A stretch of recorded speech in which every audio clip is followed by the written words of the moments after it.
What's up guys, my name's Hugh Miller and Her Interactive just announced the cover art for Nancy Drew Mystery of the Seven Keys. Let's take a look.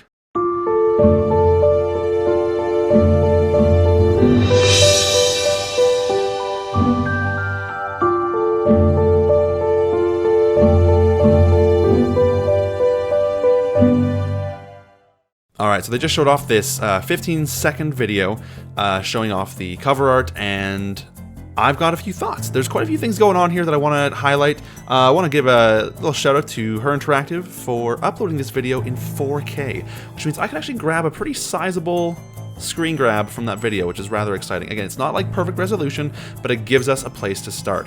So, first off, it's very minimalistic.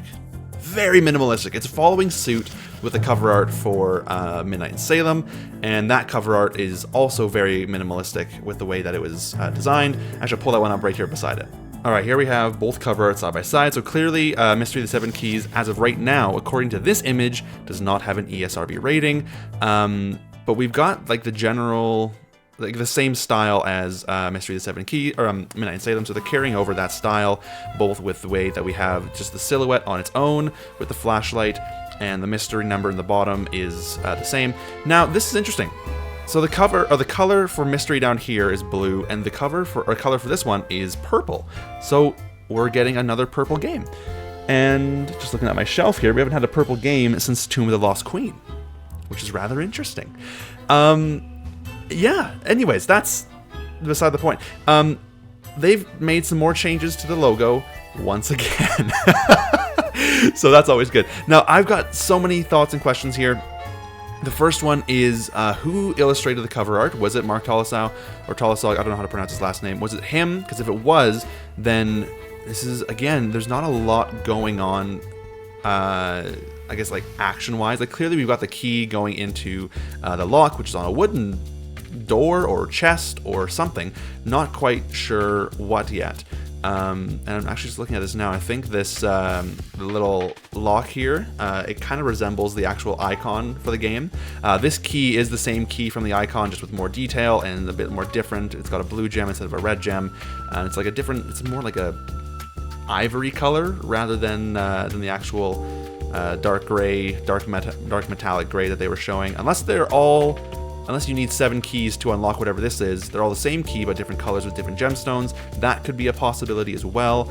The logo itself, it looks very sleek. I actually really like it. I think this is my favorite version of the logo that they've done thus far. I think it looks good. I think it looks actually pretty alright, and I'm not disappointed. Here's what I'm going to say. The fact that the text is a different color from the Nancy Drew logo, to me, makes way more sense, because I was really disappointed when they revealed the first logo that the colors were the same, or the gradients were the same, and now they got 2 different colors, and I kind of love it. I'm very happy with it. Anyways, we've got a whole bunch of stuff going on here. They're very much focusing on architecture and environments. And so clearly in the back we've got what I assume to be St. Vitus Cathedral, which is where it's like the main environment that they've shown off from the game, for the game so far. The main big environment and the little plaza around there and all that stuff. But it's interesting to me that it's in the back as a silhouette compared to all this stuff going on down here. Now we've got the Prague clock. This was theorized a little while ago. This, like, I forget what it's called. It's what its actual name is, but the clock is there, and the fact that it's on the cover art to me means it's going to be playing a part in the game somehow.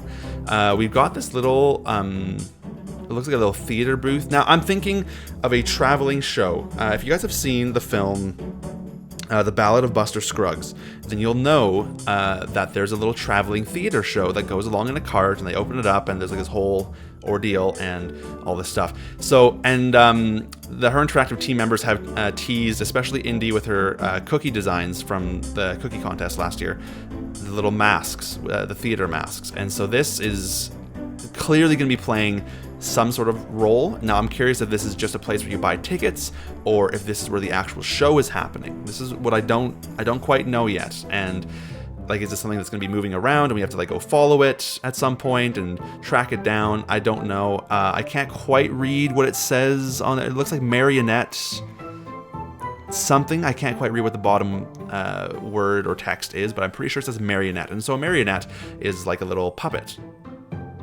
show. So this is going to be interesting to see what kind of is going on there. I'm very curious to see how it plays into the actual mystery itself.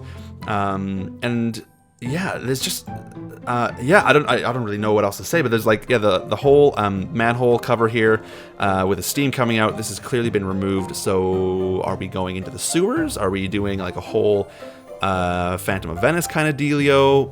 What's kind of going on? Hard to say for sure. Yeah, I don't know. It could be even like Danger by Design. We're going through the sewers there, a bit of swimming action.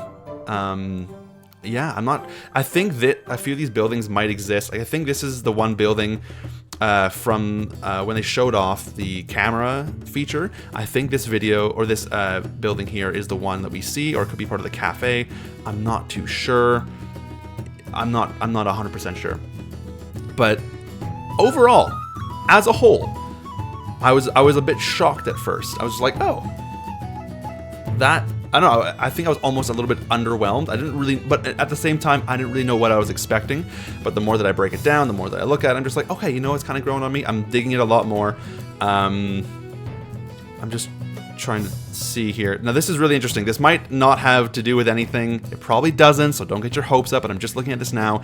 There are, excluding Nancy's silhouette and the light coming from here, there are 7 light sources on this cover. There's 1, 2, 3, 4 lamps, and they clearly all have like a light glow around them. And there's 1, 2, 3 building lights. Now this light here is just coming from the background there, and same with these 2 up there. And again, this, you know, this doesn't really, you can't really emit a light source, like it's clearly just for show. But actual real world light sources, there's 1, 2, 3, 4, 5. Oh, there's 8. Sorry, never mind. So just get rid of that theory. Never mind. Anyways, yeah, I like it. I like it a lot more now than I did when I first saw it. And it's grown on me, and it feels much more complete. Like, there's a lot more elements to it than there was with Midnight in Salem's cover art, so that's really nice to see. I'm very glad they updated the logo. I still like when the logo's down on the bottom. That's just me. That's just me. It makes way more sense for it to be up at the top based on how everything's arranged, so I understand that. But I think it looks good. Let me know what you guys think about this cover art in the comments. I'm very curious to hear what you guys have to say about it.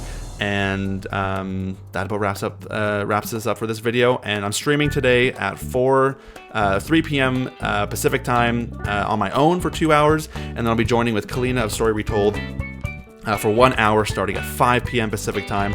So there's gonna be a lot of giveaways, a whole bunch of stuff going on. Go check the links out in the description, and let me know what you guys think about this in the comments, and we'll see you guys in the next one. Have a wonderful rest of your day, and happy April 1st.